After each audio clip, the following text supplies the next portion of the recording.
Okay, so hello to those who don't know me. My name is Gustavo Pacheco. I'm a real estate agent and team leader of living premises. Today, I have asked someone who's very near and dear to both my family and my business to spend some time with us. Brian George, he's a managing partner at Calas Group LLC. Thank you for accepting my invitation, and I'm very excited of having you here. I believe it's very important to have business leaders of the community come together and give general information to the public on what's going on today. So, Brian, tell us a little bit about yourself and your line of work.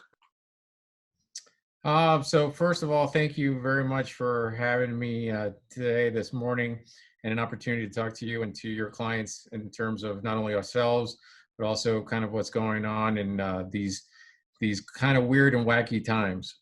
Yeah. So in terms of who I am and what our firm is, so Calas Group is a full-service accounting firm. We're a CPA firm headquartered in Coral Gables, but we also have 5 offices, 4 of which are in the state of Florida. So we're from the Keys all the way north. And we're a full service accounting firm. So that includes bookkeeping functions for business owners, tax returns, obviously, but also we can be outside CFOs. We can get involved with some of the day-to-day consulting and planning that takes place, and audit work, of course. So we have both individual clients, corporate clients, and even some government entities that we do some contract work for. Awesome. And how's it looking like in the life of our favorite accountant?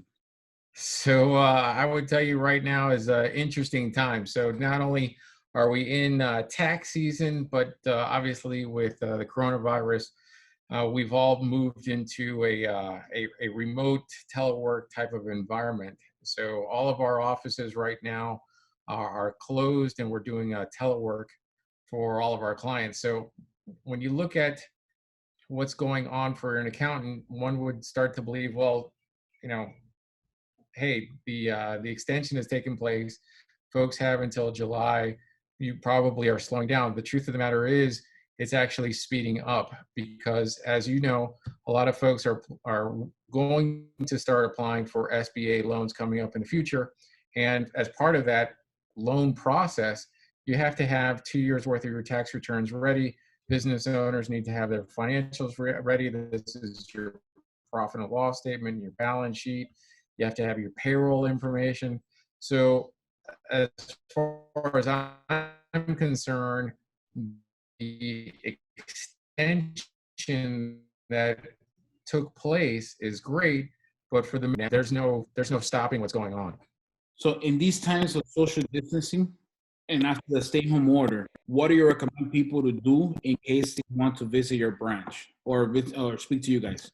Yeah, so right now, really, a lot of the communication is being done over the phone. So all of our phones are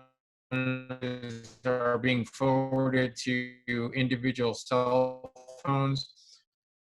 So when you call the main number, it is still answering phones in terms of their cell phones, text messages, emails, WhatsApp as well too is being utilized quite heavily. And we're also doing, similar to this meeting, Zoom meetings and GoToMeetings. In general, we've always been a firm that has utilized heavily webinars and webcast meetings. A lot of the financial reviews that we do with clients, just because of the god-awful traffic in Miami, we do a lot of meetings this way to make it easier for clients. So for example, my clients in Doral want to go to the Doral office. They don't want to drive to the Coral Gables office. So, and vice versa. So this has been something that we're slightly used to in that regard. Okay. And then you were talking a little bit about the tax extensions, right? So yeah. When it comes to the tax extension, what does that mean for both W-2 employees and business owners? So for W-2s, these are individuals who are receiving a paycheck, or 1099 employees, these are folks who receive their paychecks without any tax deductions, and or business owners, okay? Your tax deadline, so normally think of it as your April 15th deadline, the famous April 15th deadline, that has been moved and shifted to the right to July. Okay. This gives you more time to collect your information, gives you more time to process the paperwork, prepare the returns, and also more time to pay any taxes that you might have, any liabilities. This doesn't also mean that you can't get an extension past that. So normally, if you have an extension, if you have the April 15th deadline, you could file an extension. This gets you till October, September. That possibility for further extension still exists. However, what's always important when people talk about an extension is for paperwork, not for money that on April 15th, now that $1,000 is due in July 15th. But if I need more time to do the paperwork, I can extend even further. However, my payment is still due in July. If I don't make that payment in July, there'll be penalties and interest assessed on it. Okay. But even with all that said, I would say extension really is going to be utilized by very few folks because of the fact that everybody who owns a business right now is probably tax returns done so that they can apply for assistance with the SBA. So people now, and so does the state of Florida, and a lot of them do require some sort of evidence as far as what your expenditures are, whether this is payroll, whether this is rent, mortgage payments, utilities, for example. Expenses has to be documented. Yes, lost you. Welcome back. Thank you. Sorry about that. It seems like everybody's using the internet now. Yeah, crazy. Okay, so can you share some insight with us, something that we might not have heard, like changes that might affect us all in the future? So for a lot of your clients, what's going to be the big change that is not getting an appreciation. Part of this new stimulus package that has come out has been an increase in the depreciation expense and depreciation schedules that have been utilized in the past. So a lot of folks, especially folks who have real estate properties, whether this is commercial or residential property, for investment purposes, one of the things that they should now do is go back and look at their 2018 tax returns. And if they haven't filed their 2019, make sure to look at the depreciation schedules used, because now the bonus depreciation does exist again, and they've increased the amount of time you can depreciate assets. So for real estate consumers, this is actually an interesting time to go your expenses. So what I'd like to do is let me just back up a little bit and explain what depreciation is. So if I go out and I buy a multifamily property and now I rent it out, I now have the possibility to take a deduction or an expense of what's called depreciation. And depreciation is basically a fancy term saying, what is the useful life of this object? Okay, so cars, we assume that a car is going to be usable for about 5 to 7 years. Computers, 6 months. Okay, so you go ahead and expense those right away. If I buy a residential property, okay, for investment purposes, it's usually 27.5 years. Okay, so if I buy for $100,000, divide that by 27.5, that is the amount I'm able to say as an expense every year on my tax return. What's interesting about that is, though, is that you were normally capped in terms of how much expenses you could take on the property. So you were limited to a certain amount, $22,000. With the new stimulus package that's come out, the rules have changed, which allows you to take a greater deduction, a greater expense on that property. So where this is interesting is that, okay, so let's say I just buy this property, and now I have, I have an interest deduction, I have supplies, I have cleaning that's taking place, I have homeowners insurance. All of that goes against the income I've earned. And now I have this other expense that I can put on top of it, which could literally, in a sense, wipe out the income that I'm receiving for tax purposes. Okay. So this is very good for, residential and commercial real estate buyers at this point in time. So if you have an existing portfolio, it's something to look at. If you're looking at now getting into real estate, which you know the market better than I do, Gus, chances are right now is probably a buyer's opportunity. If you're sitting on cash and you've been sitting on the sidelines, and this is something you're looking for, now not only are prices in your favor, but now you also have a greater tax deduction. Right. Wow, that's awesome. Very good information there. And what is the CARES Act? Okay, let's get into that, because a lot of people right now are thinking, wow, I might need the stimulus check, and who is eligible to receive the stimulus checks? So there's multiple facets of the stimulus package that's coming out. So there's a portion that's for individuals.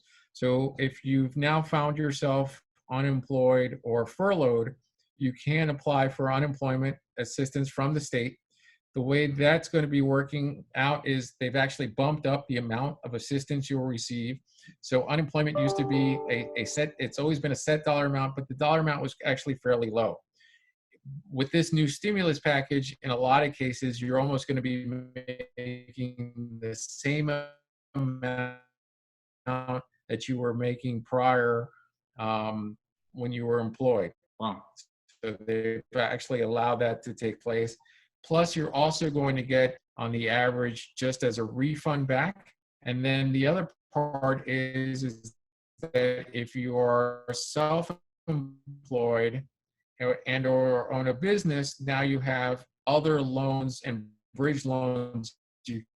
So, but it's a bridge loan. It gets you started right now. Those funds get to you faster. They apply for the SBA loan, which would take a little bit longer to receive. But the SBA loan allows you to cover the cost of your payroll. The concept here is that if you take out the loan and you actually keep your employees and or hire them back. So let's say I've terminated my employees now, or I've furloughed my employees. Now that once I get the loan, I rehire everyone, and as long as I pay them, the loan is completely forgiven. Wow. Okay. So for folks, that's pretty big. Okay. That gives you a lot of breathing room to restart your company, get people paid, get everything working again. And that consumption factor is really what the government is looking for. They're giving you the money so that you can go out and pay people, and those folks can go out and spend money, and it gets people back into restaurants, back into bars, back into hotels, back on the airplanes, and just back to work in general. So let me get this straight. The SBA loans, they do have an interest from 8 to 9%, correct? So that's on the state of Florida. So on the SBA loans they're actually lower. They're about half. They're about 4%. Okay, but it's completely forgiven as long as you pay employees, as you retain the same amount of employees you had before. So if you go into the loan saying, look, I have 8 employees, or I'm going to be paying 8 employees, what they're going to ask in 60 days is, hey, show me that you've been paying these. They will forgive the loan itself.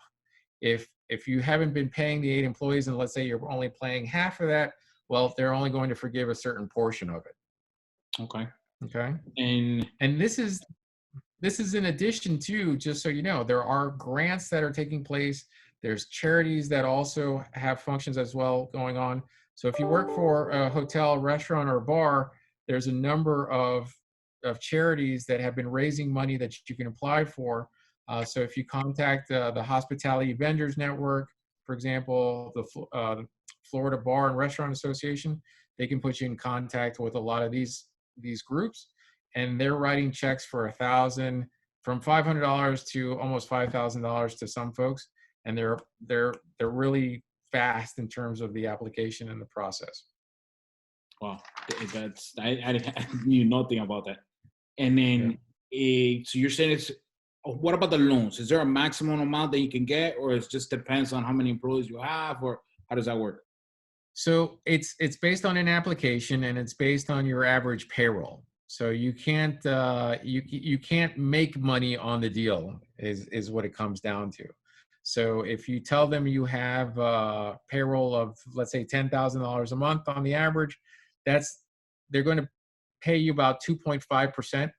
They're going to take your average, multiply it by 2.5%. So they're going to give you 2 times what your payroll is on the average.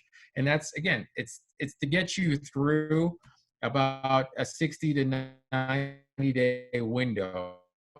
The idea is not to pay for 12 months worth of your payroll. It's to give you enough of a bump to get you through this slow period of time without it costing you any money.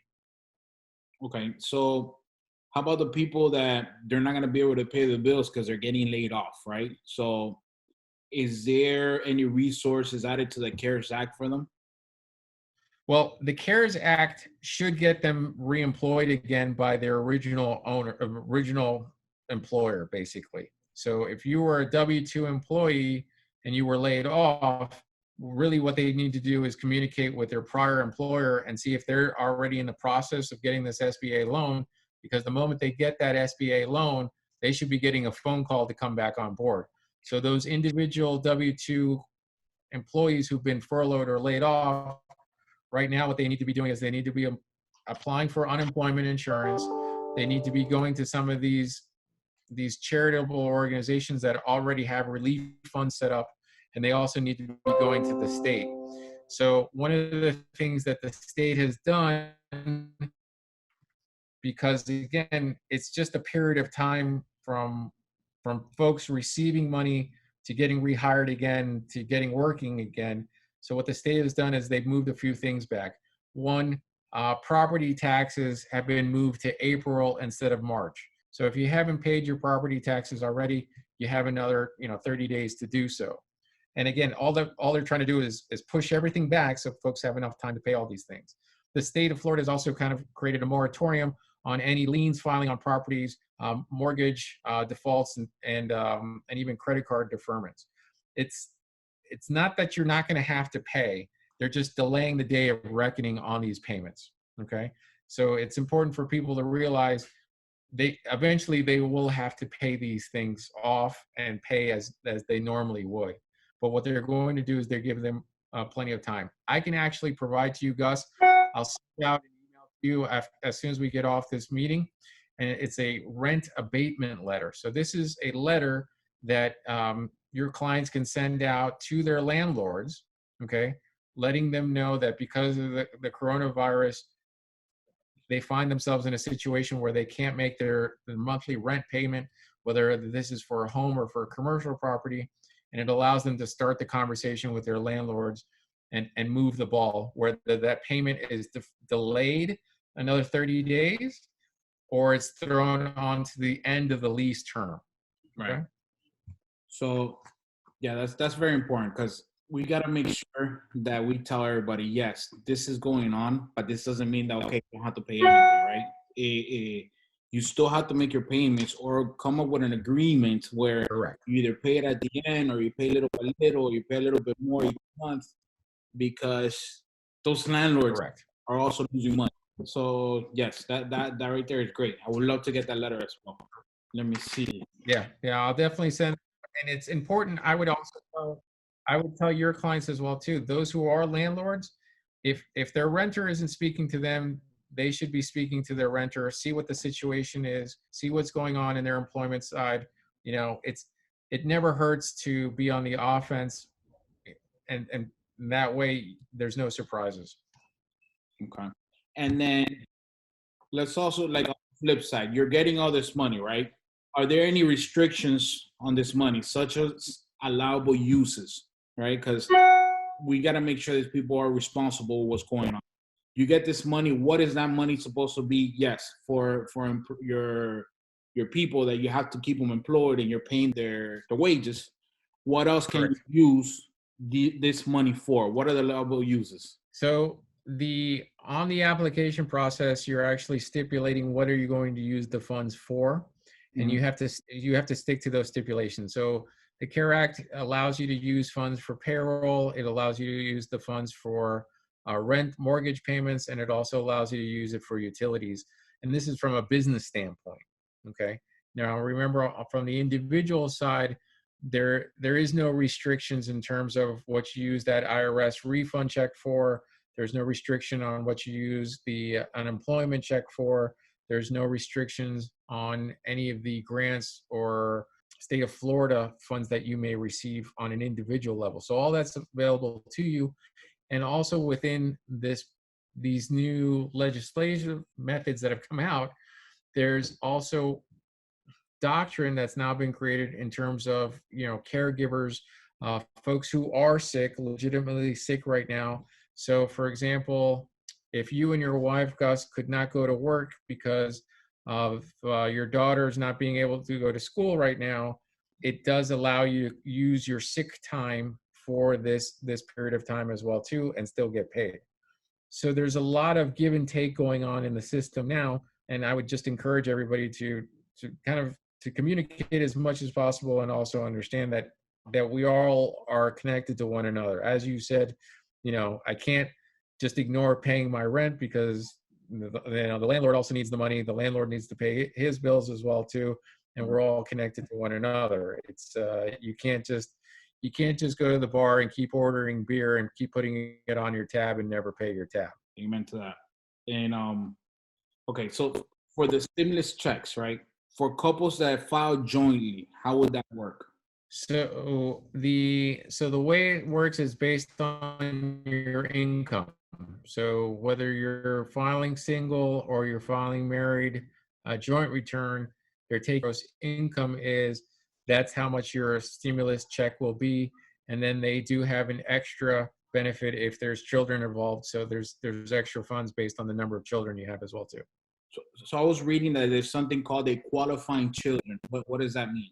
So these are actually going to be true dependents, in the sense of these are going to be your actual children, so daughters, sons, not for your parents. So if you have your parents on your tax return as a dependent, they're not going to give you extra money because you have your parents on as a dependent on your tax return. And then the factor on the children also is their age. So as long as they're below the age of 18, think with the attitude that you have to. These aren't folks that are earning any income or have the ability to work. Okay. And then what is the qualifying income determined? Like how does is there a cap, or where does it cut off? So so this is where the ink is still a little wet. So the income right now is, you really want to be under the $50,000 mark to receive the maximum benefits, and then anything over $50,000, you start to see a decrease in the amount of stimulus check you'll receive. So that we're clear, right? Because everybody wants to know the $1 million question.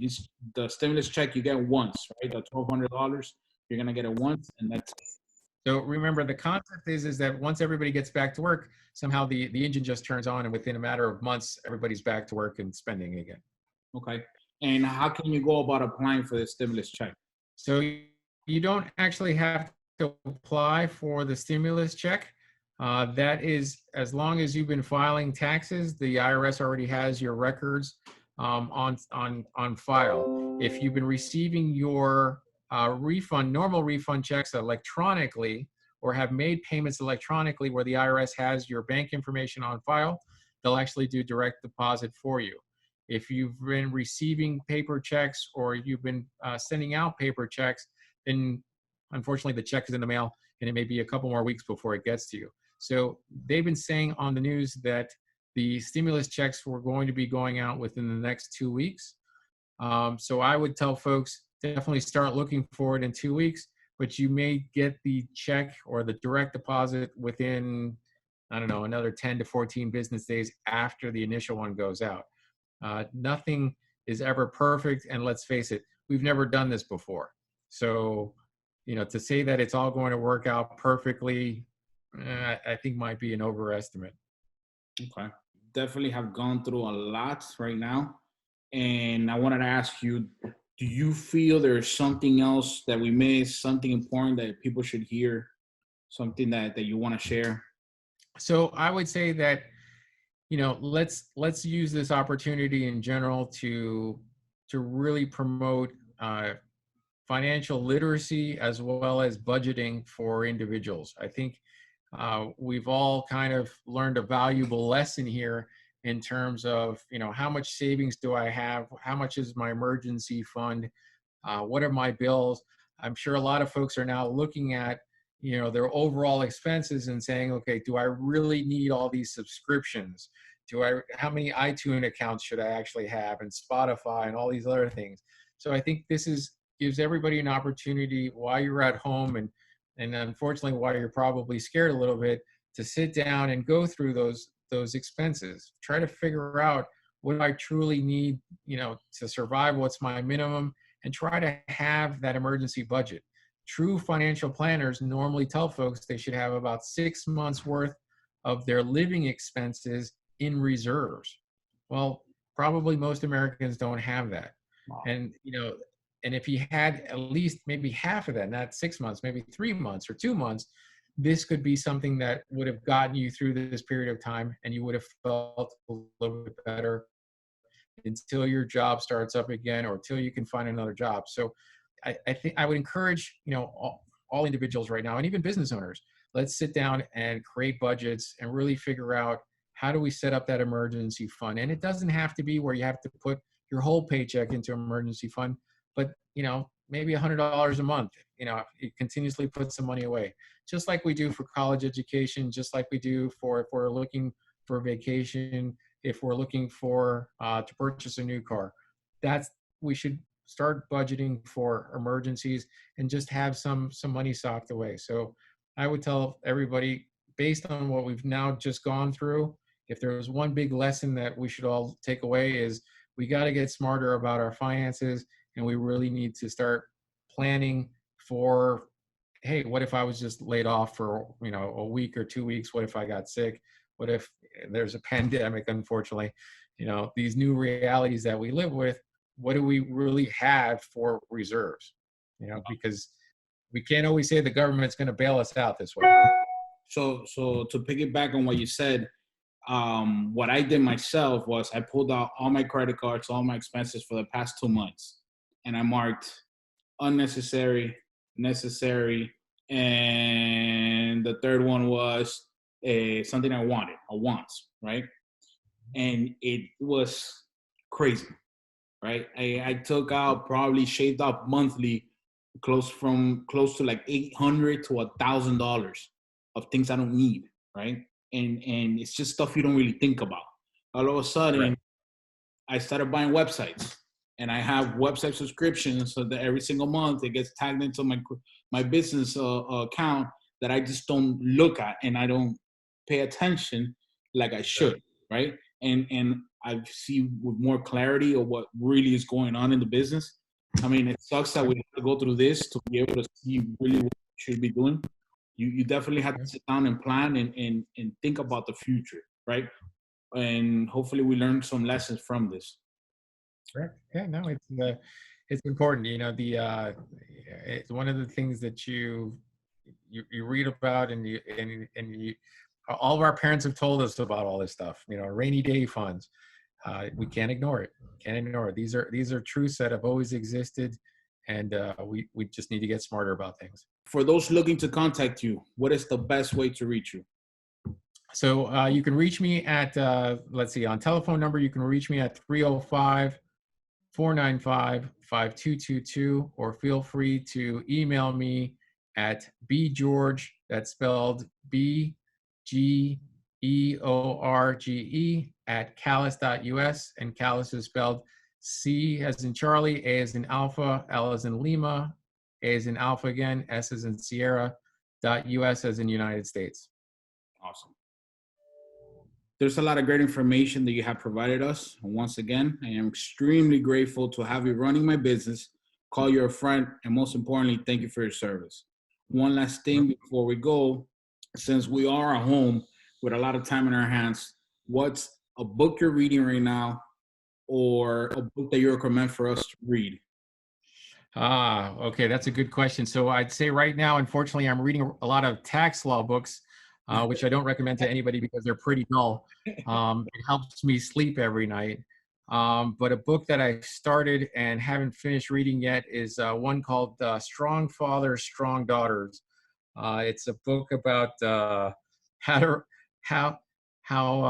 to raise your daughters from a male's point of view. It's actually written by by a young lady who's a psychologist and also a medical doctor, and she speaks plain English to to men in terms of how to understand our daughters and what raising a daughter is like and what our responsibilities are.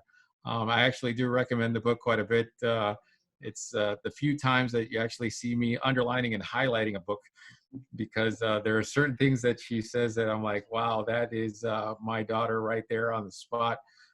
My daughter is 9 years old, and she's 90% princess and 10% terrorist. Wow, that's amazing. And that right there is speaking to me because, as you know, we got our first daughter coming right now in 2 months. So I'm definitely going to be reading that one. Yeah, I'll send you. I'll send you the name and the author. I'm telling you, it's an excellent book. Awesome, awesome. All And right. all of you listening, thank you for tuning in. If you have any questions, you can contact me at 305-492-9705. We would love to hear from you. Please share this interview with all your friends, subscribe to our YouTube channel, and drop a review. Also, follow us on social media at G Pacheco Realtor. Remember to practice social distancing, guys, and we're off. Thank you so much for sharing this time with us, and we're sending you a cyber hug, buddy. You have a good one. Thank you. I appreciate All you. right, take care.